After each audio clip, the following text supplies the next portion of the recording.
All right, let's go ahead and get started. Welcome everyone to the Fairtrade Towns National Strategy Call. We're so excited to have you all on the call today. We are recording the call for those who can't join us. The recording will be available after. We wanted to start this call by first welcoming everyone and covering what we will review today. We have 4 seasoned speakers joining us from across the country. We're very excited to have Alissa Head of Fairtrade Columbus, Margo Druschel of Mankato Area Fairtrade Town Initiative, and Pacheco of La Mesa Fairtrade, and Zach Rochester of Fairtrade Iowa City. Thank you all so much for joining and sharing your insights with us. Today's call will be covering best practices for your Fairtrade Town campaign, including building and maintaining a strong team, recruiting and managing volunteers, and assigning roles for your committee. Before we dive into the speakers, we do want to do a quick round of intros. We've got a great turnout today. So a little bit of housekeeping first. If you are on the call and you are not already on mute, do mute yourself throughout the call. That'll avoid any feedback. And if you want to ask a question, you can either type it in the chat or you can unmute yourself and ask a question. And we want to start with intros, so definitely unmute yourself. And we want to hear your name and your campaign. So are you affiliated with the town campaign? If so, which one?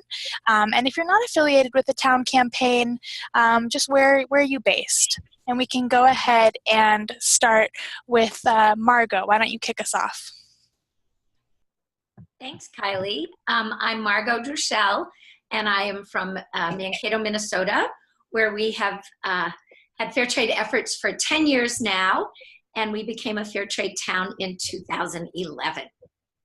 Great. Thanks, Margo. And moving over, let's go Alicia, Christina, Teresa, and then back around to Alissa. Hi, everybody. My name's Alissa. I'm the director of Fair Trade Los Angeles. I don't know if Joan Harper is on the call, but she's the founder and the former director, and I recently took over about a year ago. I am Christina Kaiser from Quincy, Massachusetts. We have a campaign that started maybe 18 months ago. Time just flies.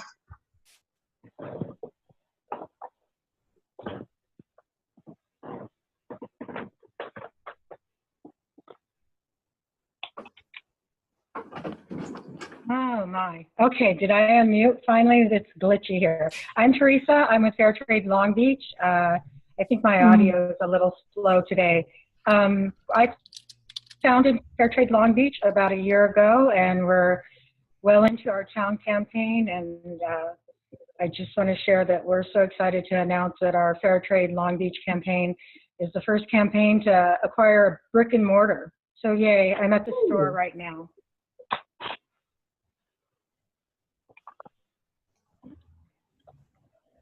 Great, thanks, Teresa. And let's go Alissa, Zach, Clarissa, over to Emily and back around. Hi, I'm Alissa Head. I'm with Fairtrade Columbus. We started our campaign in 2015, and we finished all the requirements early this year. All we have left to do is the proclamation with the mayor. So.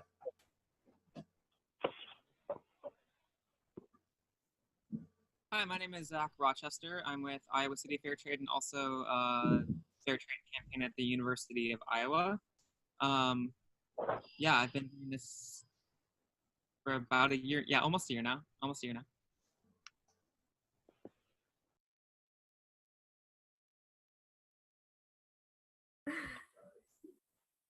Hi, my name is Clarissa. I am with Fairtrade Logan, and we really started doing our campaign earlier this year only. So we've been working on it here, and we would be the only one in Utah once we finish our campaign. I don't know if we're going in a particular order, so I just hopped on. Sorry if I'm messing something up. Go for it, Joan. This is Joan Harper, and I'm in Los Angeles and part of Fairtrade LA. Currently trying to resurrect a campaign that we have in a small unincorporated city called Altadena. So that's been fits and starts, but hopefully it'll start up again. And helping with the LA campaign. Thanks, Joan. Emily? Hey, I'm Emily. I'm with Fair Trade Media in Media, Pennsylvania. I've been active with them probably about like 8 or 9 years now. Our campaign was the first fair trade town in the U.S., even before fair trade campaigns even existed. So I'm really excited to be part of a town organization that's lasted for so long. Yeah. Great to have the first fair trade town in the U.S. on the call. Thanks, Emily. And let's move over to Carol and then Taryn, and then we'll start with the folks on the phone, beginning with the 619 number. Well, I'm probably the 619 number. This is Ann Pacheco, and I'm with La Mesa Fair Trade.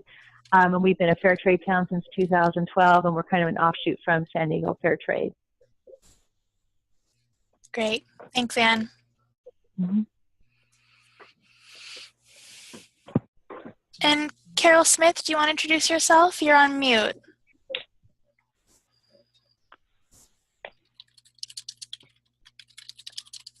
Okay, we'll circle back to Carol. How about Taryn?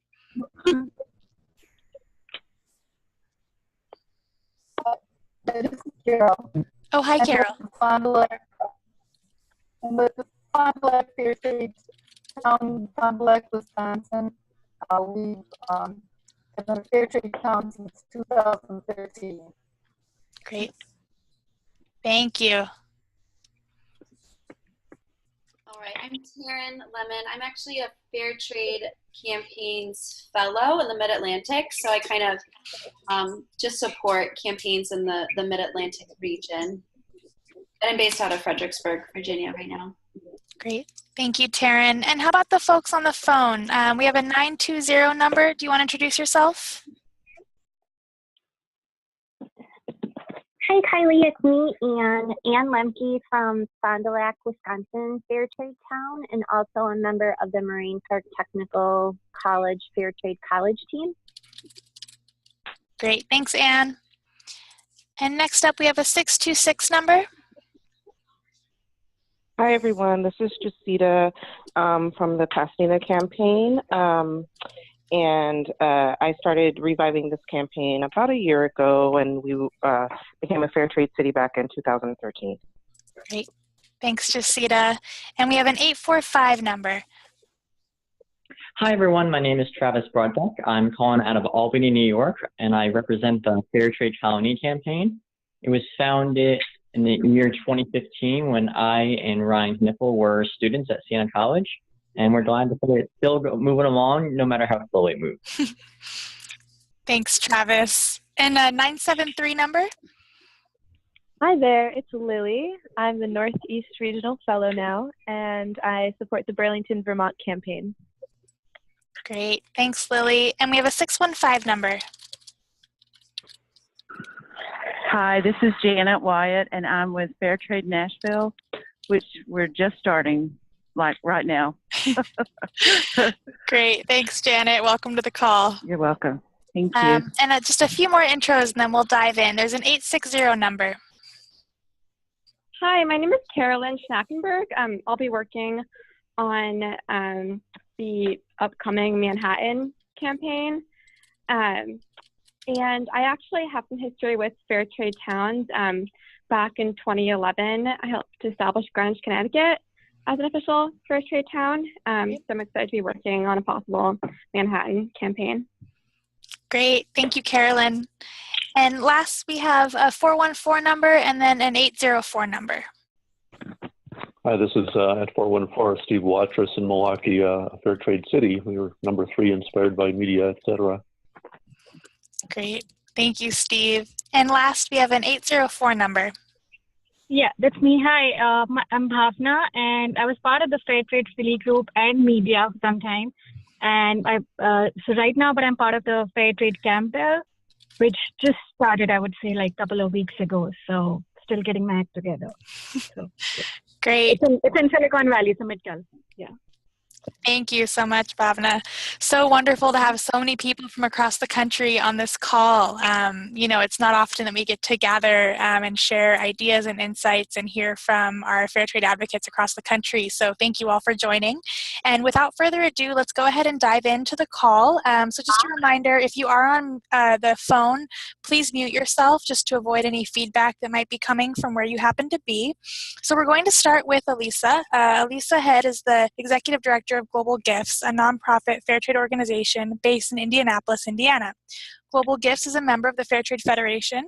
They have 4 retail stores in Indiana and Ohio, specializing in fair trade, artisan-made goods. Alissa has been spearheading the Fair Trade Columbus campaign since 2015. As she said, they're just one step away from becoming a fair trade town.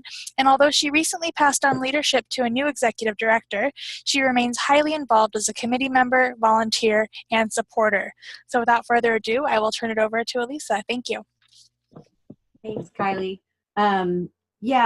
Actually, when I became executive director of Global Gifts last year, I decided that when we finished the final bit that we needed to do on the community organizations, I passed off Fair Trade Columbus to a new manager or director to help us finish up that last step. So, but I'm still executive director of Global Gifts. I just felt like it was too much for me to really do a good job with Fair Trade Columbus in this role.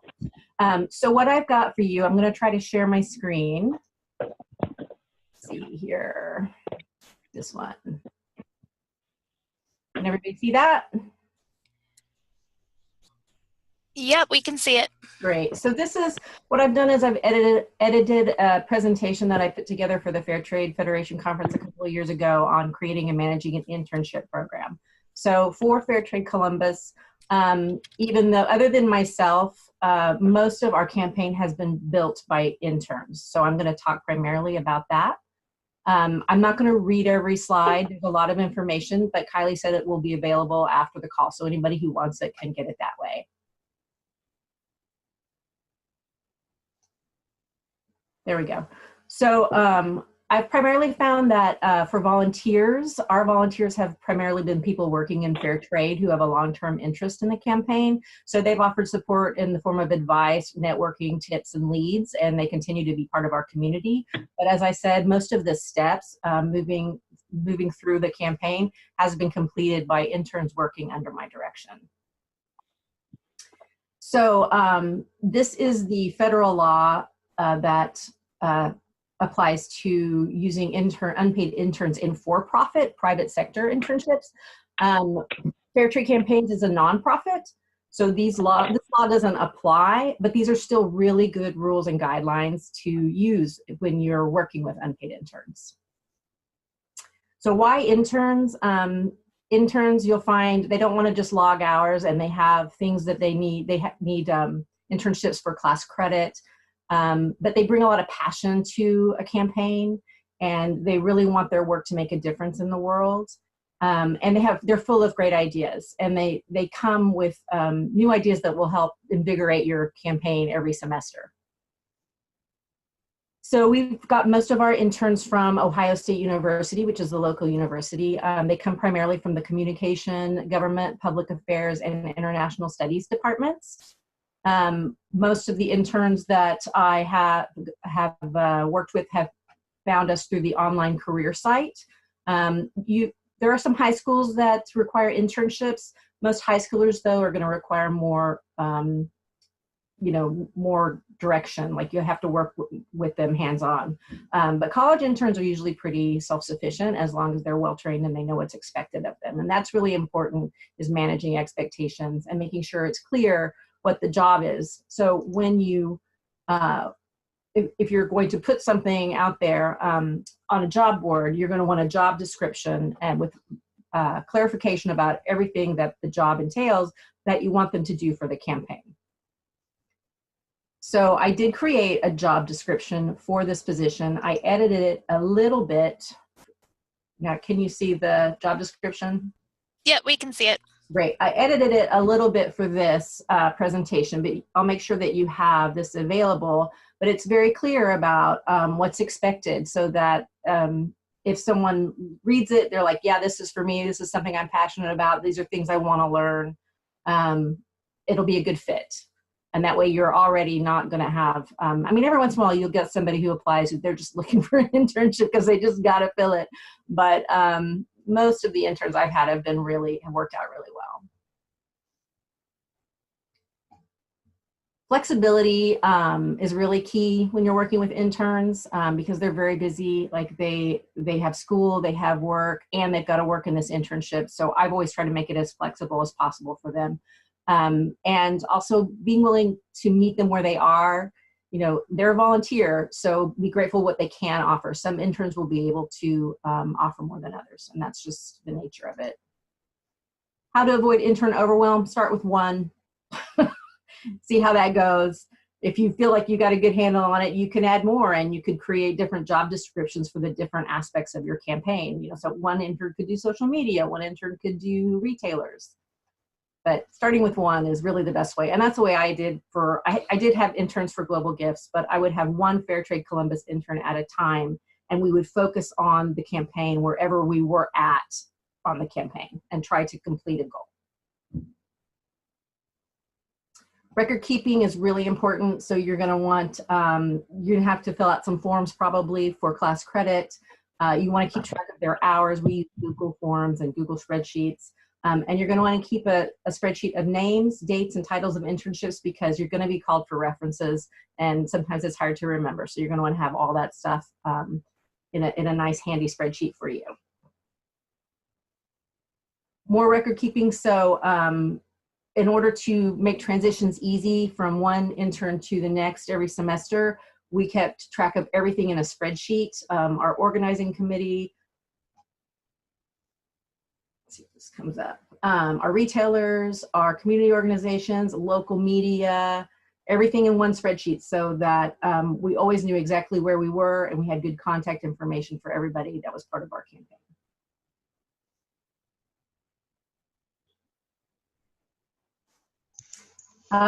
I include this because I find that when training, it's important to understand that everybody has different learning styles. So I always try to hit all their learning styles when I'm training. So auditory, meeting in person, talking about what the job expectations are, visual, having written, like maybe following up with an email with written instructions, kinesthetic, walking them through the steps. So it's just good to hit on all of those.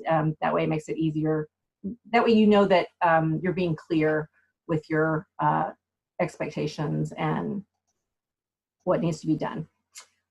So both high school and university programs may request an evaluation of the intern at the end of the internship. And this is really important to do for both the intern getting class credit and also your relationship with the school. It's good to have the intern evaluate you and the internship. That way you can see where there are areas of improvement for the program.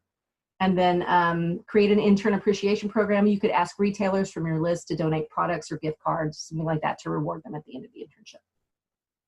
And that is everything for me. Any questions, or I'm going to try to figure out how to. If you click the middle button, the share screen again, it should take you off your screen. Okay. It's on the small one, so I'm trying to. Great. Yeah. Still there. Let's see.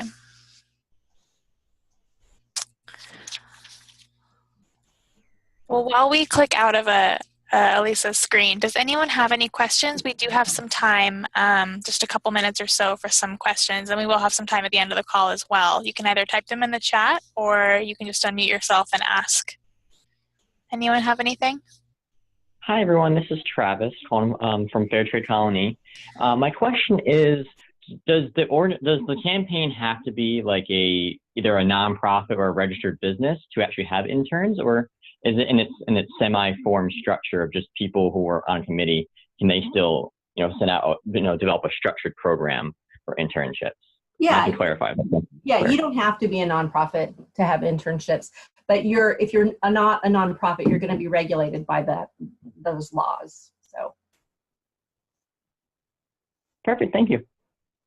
I'm so sorry. I can't find where the unshare is. Aha. Did you get it? Yep, we're all set.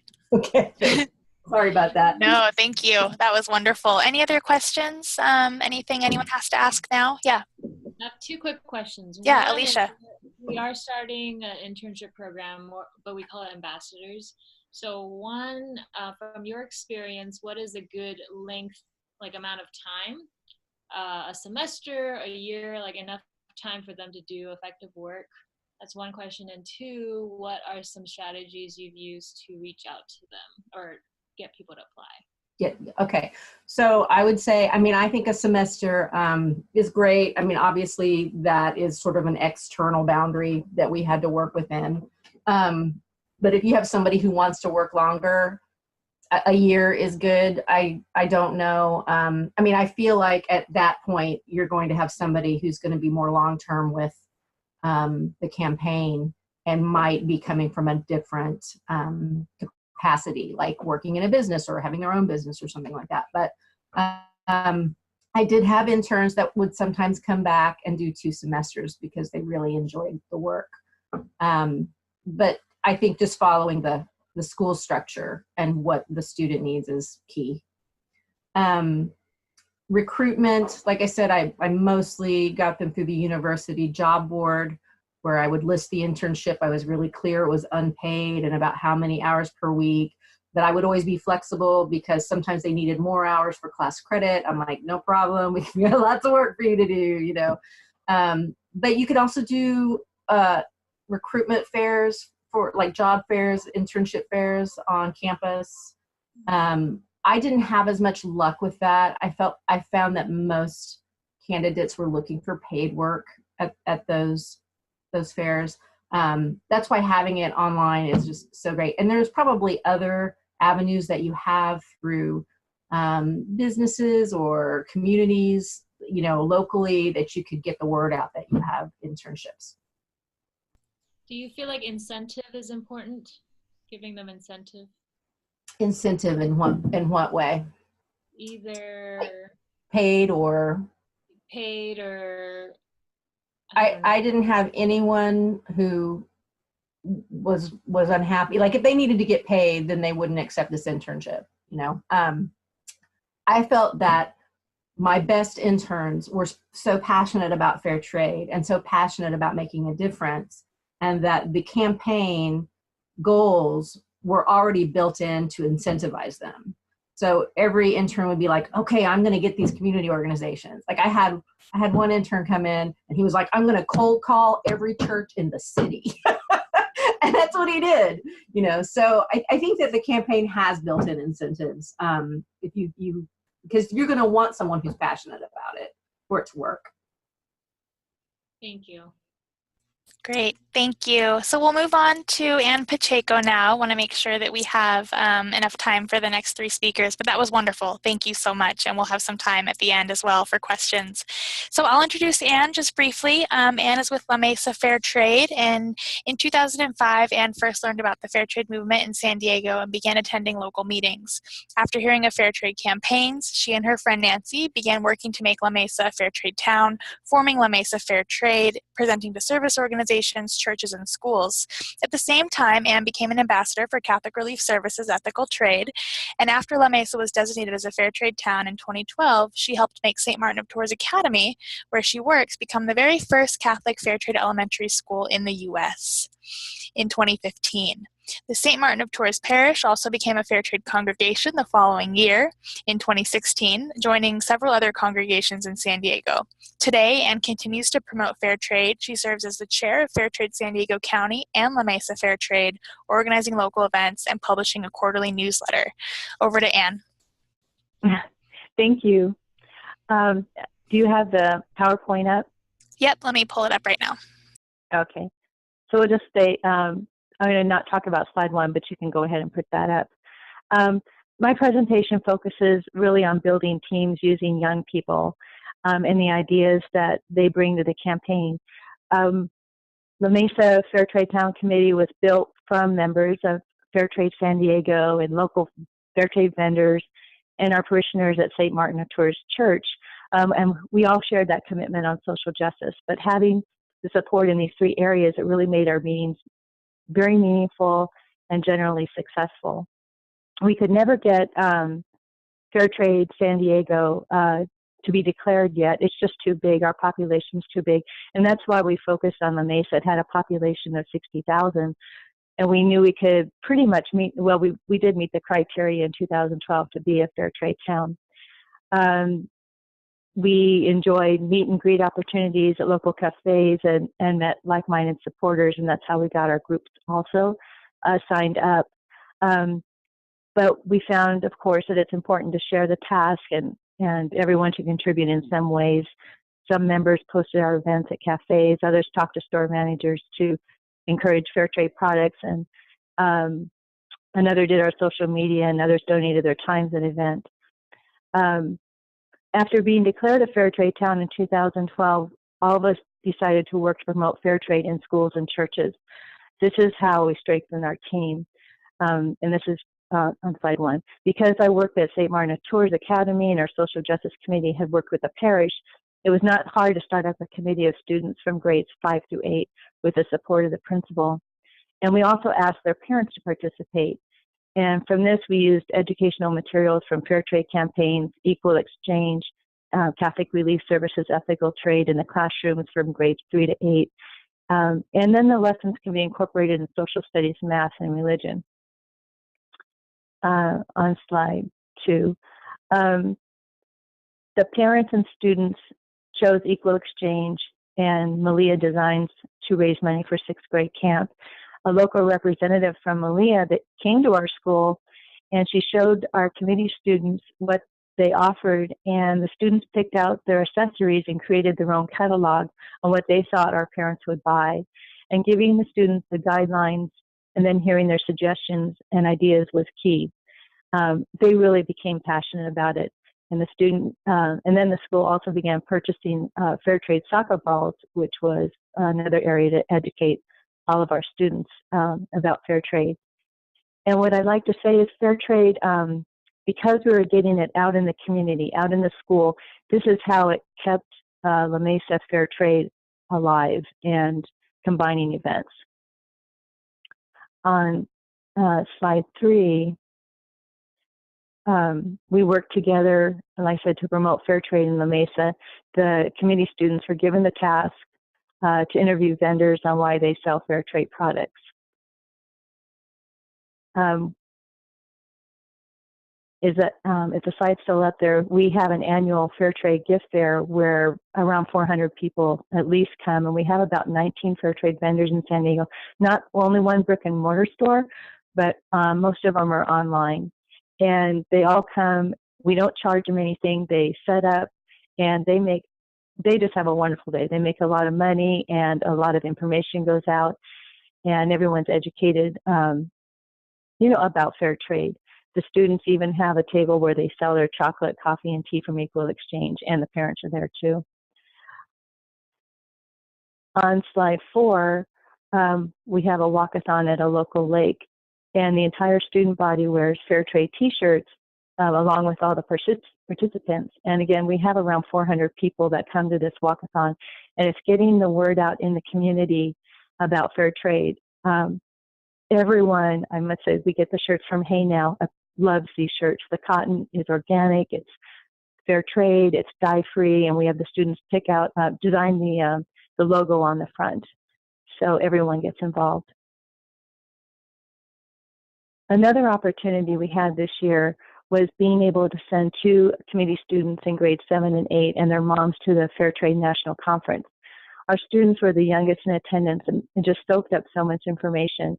They attended the workshops, met vendors and key stakeholders in fair trade campaigns. These young people also experienced their first conference calls last year, and it became a game changer for them when they really understand what they do and buy matters. And these young people will be our advocates. On slide 6, the Fair Trade Committee students created an event for World Fair Trade Day. They encouraged the students to be agents for change. They spoke about fair trade, they showcased the 10 principles of fair trade, and we got all those principles from World Fair Trade Organization. And then the student body created a human chain around the field with all the students afterwards enjoying Ben & Jerry's Fair Trade ice cream. And I have to hand it to Ben & Jerry's because every year they come to our school to promote, just to be part of the community, but to promote their ice cream too, that there is fair trade ice cream.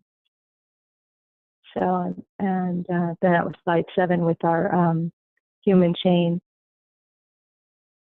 And then one advantage about bringing fair trade education into our elementary or junior high schools is that it educates the students to take action and become involved in an important movement.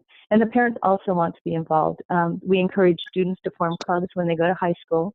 And this has been successful because we now have a new fair trade high school in San Diego, and to look for one possibly happening in Chula Vista in the next 2 years. And so if you have the opportunity to talk to boys and girls clubs, PTAs, school personnel, I believe they're the people that are going to change our world of the young people and through education.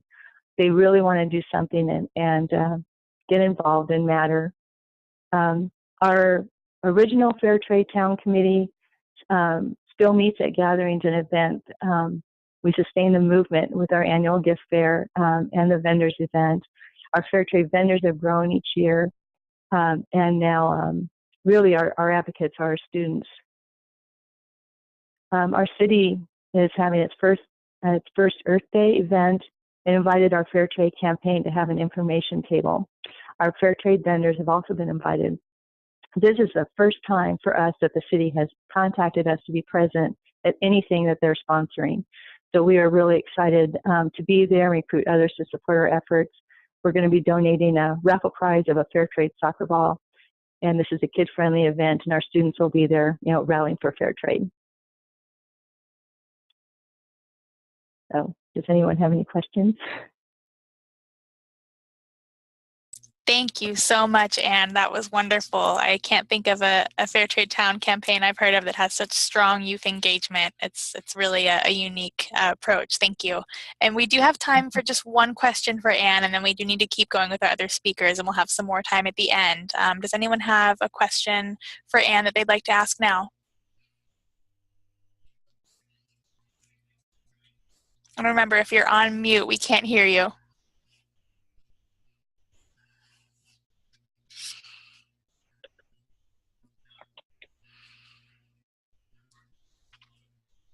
Okay, well, we'll have some time for questions at the end as well.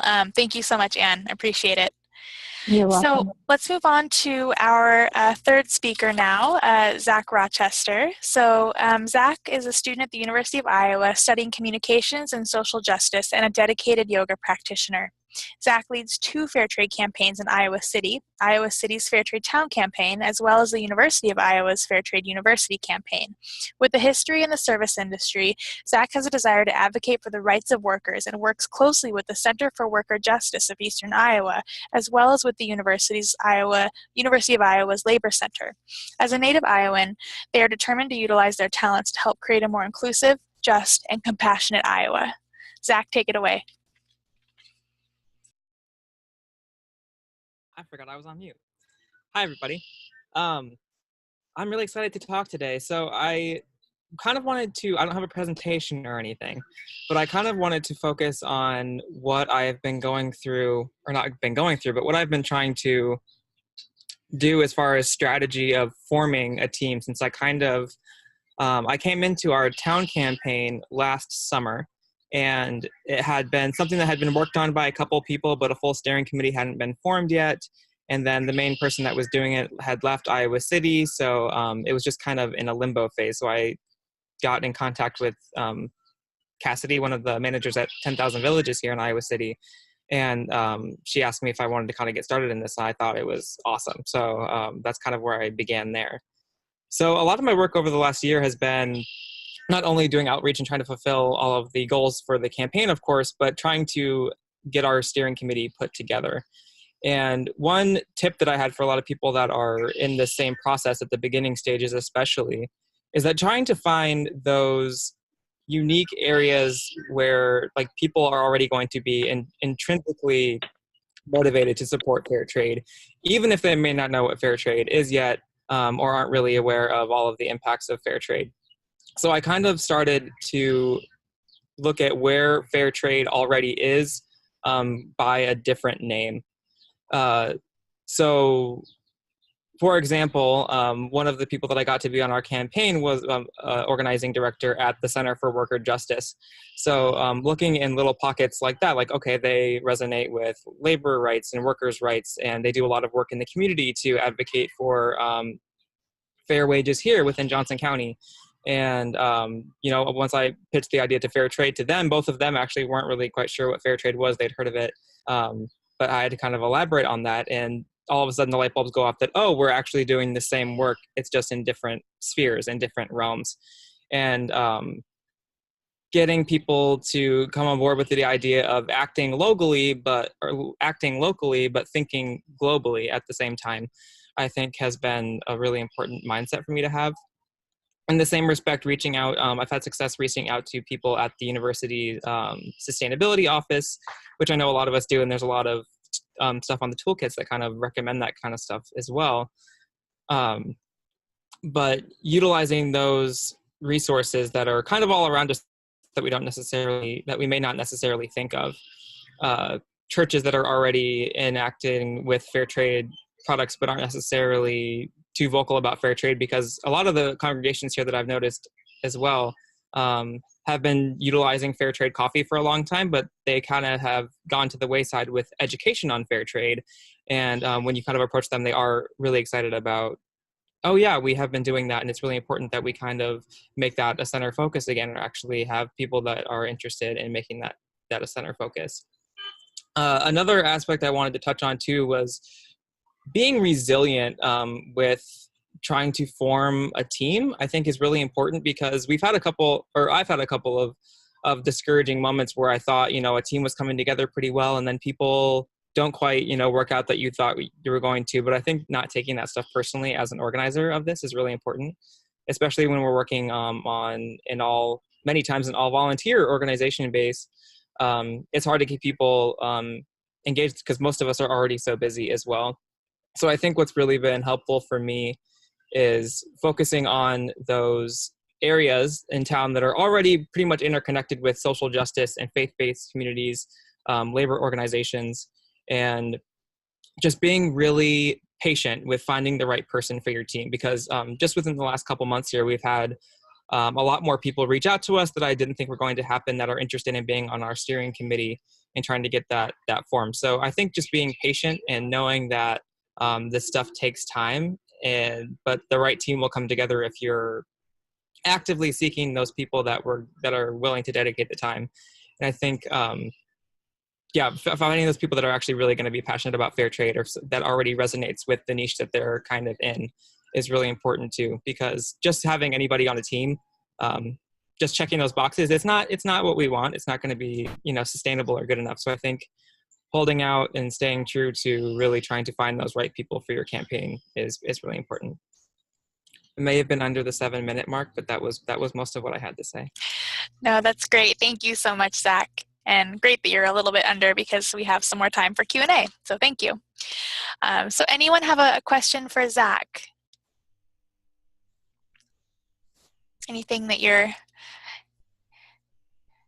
eager to ask now? Otherwise we can wait. Anyone have anything for Zach?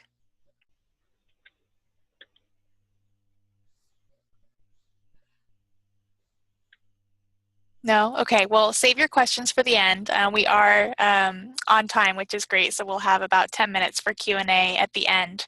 Thank you so much, Zach. That's great, and really good insights there on, you know, really the types of team members we want to be recruiting, and also I love the insight around not being discouraged. I think that's really important in our work.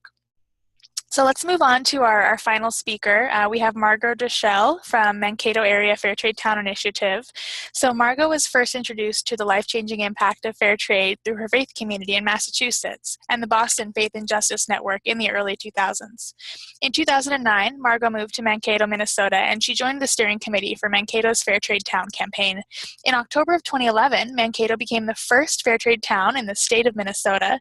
Margo has also since then had the privilege of traveling to Oregon vacation to the Dominican Republic with Fair Trade Campaigns, where she's visited Fair Trade cacao farmers, banana farmers, a coffee cooperative, and the Alta Gracia clothing factory. Margo currently serves on the Great Lakes leadership team, and she continues to support Mankato Fair Trade today and be actively involved with the Mankato Fair Trade Steering Committee. So without further ado, over to you, Margo.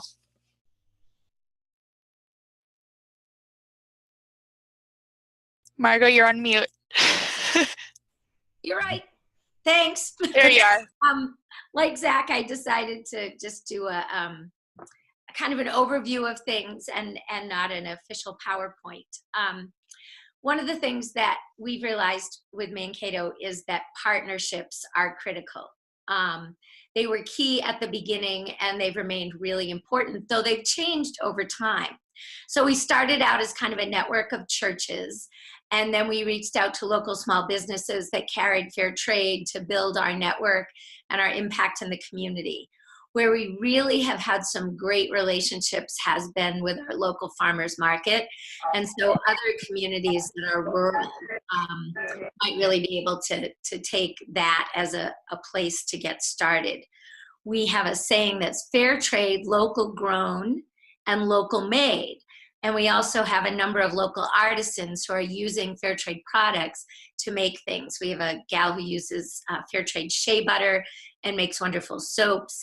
We have another woman who does beautiful jewelry with fair trade beads. So we've recruited people like that as we've expanded our network.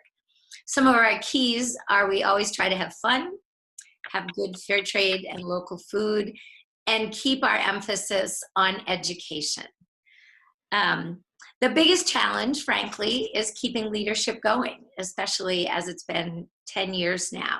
So we work really hard to stay open to new ideas and new perspectives. We've reached out to a number of younger people, and like Zach said, people in kind of affiliated organizations who might not even know that what they're about is related to fair trade. We've gotten a lot of the local thrift stores. There's just a huge thrifting community in Mankato. I have no idea why, but there's a really big thrift community. And so some of the local thrift stores have become our greatest allies recently. Having the ability to have people who can come to visit and tell stories. And so connecting up with fair trade campaigns, with Green America, certainly the privilege that both Jane Dow on our steering committee and I have had to go to Origin, and then to come back and tell those stories. We found that those stories are a really good way to drive home the real impact of fair trade. And then we've had a lot of success connecting to other local campaigns at Gustavus Adolphus College, where I worked, and the college became fair trade while I was there, and now Molly Yunkers from their bookstore is really active with us. We're endeavoring to get something going at Minnesota State University in Mankato, and Loyola High School has been a fair trade high school for a few years now.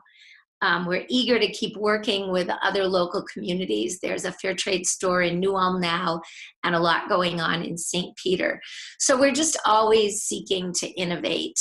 And then finally, with volunteer roles, we've tried to really focus on inviting people in for specific things. So a defined task that has a beginning and an end to help us with, like, say, our World Fair Trade Day events, or with our annual work to get the fair trade kiosk at the mall up and running and staffed with volunteers.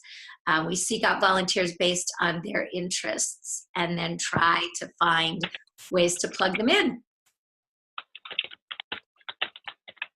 So I was quick because I knew that we wanted time for Q&A, so that's what I've got to say. Great. Thank you so much, Margo. So we do have about 15 minutes for questions, and I want to start by seeing if anyone has a question, not only for Margo, but for Zach or for Anne. Anything that anyone wants to ask any of them? This is Joan. I have a question for... Okay, go ahead. Go ahead, Anne. I have a question for Margo. Margo, I was just wondering if you could tell us more about how you partner with the thrift stores for fair trade towns. Sure. we had started having an every other year fair trade tea event, and we invited local people from the area to each host a table, and we featured fair trade teas, and then we made all sorts of great food with fair trade ingredients. And last year, one of our board members suggested that we involve local thrift stores as well as local retail stores, and that we add a fashion show. So that was our in with the local thrift stores, and that was a really successful way to do that. Thanks, Margo. Joan, did you have a question? Same one. Oh, well, everyone wants to know about thrift stores. That's great. Christina had the same question in the chat.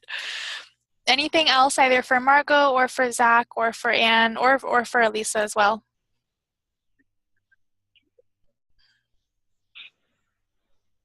I have one more thing, Kylie. I was just wondering for Alissa, I work at a college and I'm the community impact coordinator. So I'm the person that helps students find service learning opportunities or internships. And I was just wondering how you're connecting with the students. Are you reaching out directly to a certain person at the college? Have you tried looking for students who also are looking for service learning hours that might be able to help on the campaign? Sure. So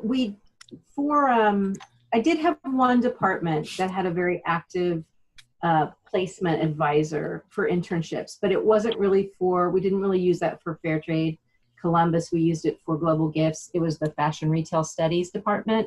And we have several interns from that department at Global Gifts. So we work very closely with that department. But for the Fair Trade Columbus internships, I found that they came from different departments, and they were very self-sufficient in finding their own internship and making sure that the internship met the requirements. But I think your position sounds really like that would be a great position to be connecting and partnering with fair trade businesses and fair trade campaigns in your community and trying to find a good fit. And like working with the departments too, and saying, oh, they have this department has this class requirement, it's an internship requirement. Who can I help partner this department with so that they can, find good students for that role, for that internship. So, I mean, that's a great position for you to be in. As far as service learning, Ohio State didn't have a lot of service learning. They did have volunteer opportunities for groups, and that was something that it was like 1-2 days a year. We'd have groups come out and they would help out in some capacity at the store. But I'm not familiar with any other like service learning opportunities at Ohio State, and that's really been our main one because they're our big college in town. So.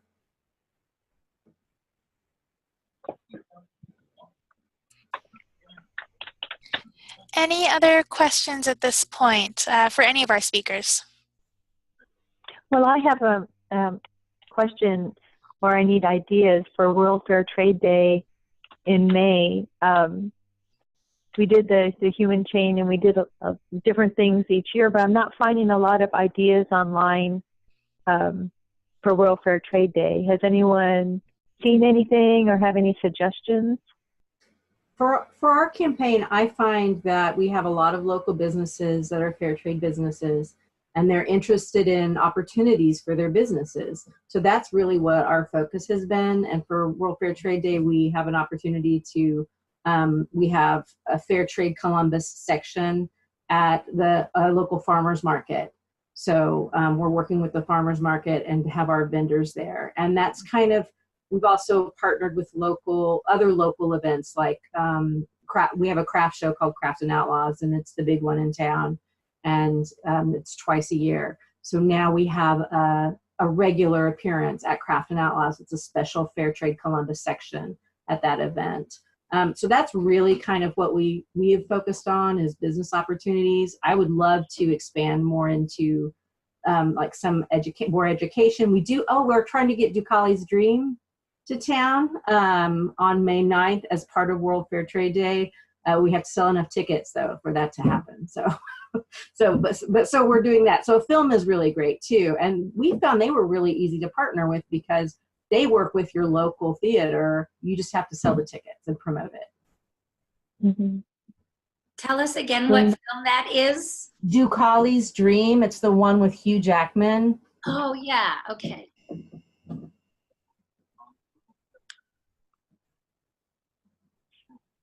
So it's Teresa, and with World Fair Trade Day. So with us in soft opening mode with our brick and mortar in Long Beach and a beautiful shopping area, it just seems natural for us to hold off until World Fair Trade Day for our grand opening. And we're thrilled to have dignitaries flying out. Being the first brick and mortar town campaign is really a big deal to us here, and with the enthusiasm of this progressive community that we're a part of. So we have Matt Early, who's the founder of Just Coffee, and I'm not going to surprise anybody when I say that he's flying out from Madison, Wisconsin, and we're going to debut our Just Coffee Fair Trade Long Beach blend. It's a medium roast. So if you follow us on Instagram, you can keep track of the support from our community and just see how much we're already loved and valued here. So thank you.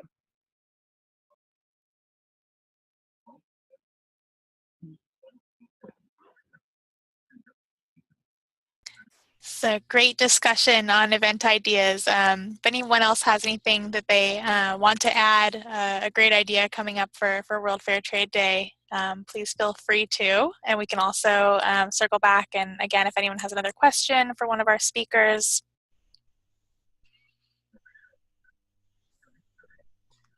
Eileen, one of the things that I forgot to mention was the Sustainable Development Goals from the UN have really proven to be a great way, I think, especially for some of the faith communities. Like Zach was saying, a lot of the faith communities here, because there are so many Lutheran communities, have just through Lutheran World Relief been selling coffee forever. And it just becomes kind of pro forma. And the connection to those Sustainable Development Goals has really invigorated some of those communities and helped them to do, just to focus on greater education and things that really tie in with their values.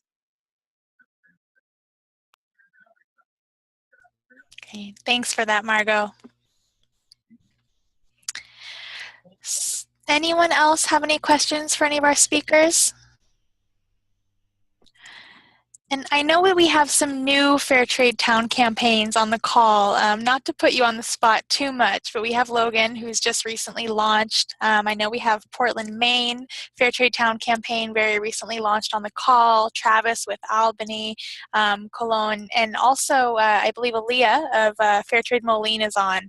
So just curious, with the group of seasoned campaigners we have here, if there's anything you want to ask just about getting started, the launch process, and kind of that approach, please feel free. We do have another 5 minutes or so.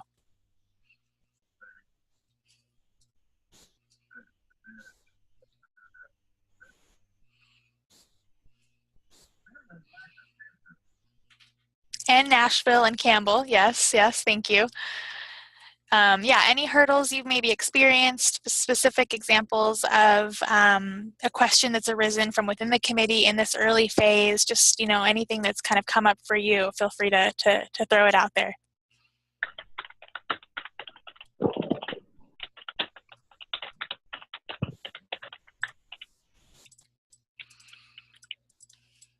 No?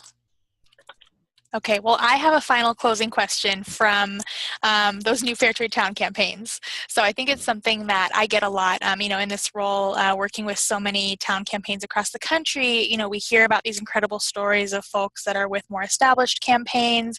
You've got Mankato celebrating was it the 10-year of Mankato Fair Trade, Fair Trade Los Angeles and Chicago, Philadelphia, Houston, some of these larger campaigns that are quite well established. I'm wondering for our 4 speakers, is there some parting words of wisdom that you would give a new town campaigner, someone who is maybe perhaps just launched or even launched in the past year? I think year 1 is still very new for a town campaign as they're getting started, to really keep that momentum going. And in any order, whoever has an insight they want to share. I'll just sort of tag on to what Zach said a little bit. When I started, so I started at Global Gifts in 2014, and I was familiar with fair trade, but I was new to working in fair trade. And one of my in my job description was fair trade outreach, and I felt that fair trade campaigns was the perfect vehicle for me to do fair trade outreach in my town. And I just made the commitment that I was going to do it, and I wasn't going to give up. And I was just good. Sometimes it had to take a little bit of a back burner, but I was never going to let it go. And, you know, I did have support and I did have people, but really I had to take on most of the responsibility of making sure it happened on myself at first. But then as the momentum builds, your team will really come together. I was almost going to say the same thing you just said, Alissa. I think that I would still consider our campaigns here in Iowa City still to be pretty new, and just getting the community involved. And I'm kind of in that spot that you just said you were at, where I'm determined to make this happen. This is something that I'm going to do, and it's going to get finished, and it will be sustained. And that's, you know, a very strong goal of mine. So just finding the little opportunities that you can, and the more and more you start talking to people about this stuff, and you know, there may be one or two people that are doing a lot, like especially at the conference, the sentiment that I got is like, yeah, you know, it kind of just started with one or two of us. It started with one or two of us, and that's kind of how it starts. But as you just said, like the more that you start talking to people, you all of a sudden run, you know, like bump your back into someone who is really resonates with this, and then just keeps like firecrackering, whatever I want to say, from there. And you just have to keep at it, because it will happen. All of the people in the community that really care about this type of stuff, it's all there. It just takes time for it to form, and definitely educating the community is a huge thing. So when in doubt, do more educational events, because then you'll find people that really want to put more time in, just on accident. The right people will be there on the right day. Great. Thanks, Zach. And that's a good segue to Margo. Yeah, you were speaking to the focus on education. And that fits so well with what I was going to say, which is we did a lot of educational events at the beginning, and it's still a big part of our focus. And I think when we do educational events, like Zach said, it just brings people who are like-minded. That was how I got involved in Mankato. I'd done fair trade stuff in Massachusetts. I saw that they were having a fair trade bill night, and I just showed up. And, you know, here we are 10 years later, and I'm still involved. So I think doing events that are fun and educational has really helped us all along. And then just, you know, to the new folks, try to keep a focus on doing a few things really well. It can be overwhelming to try to do everything and address all those goals at the beginning, and you know, just to try to keep honing in on them one by one and not getting discouraged.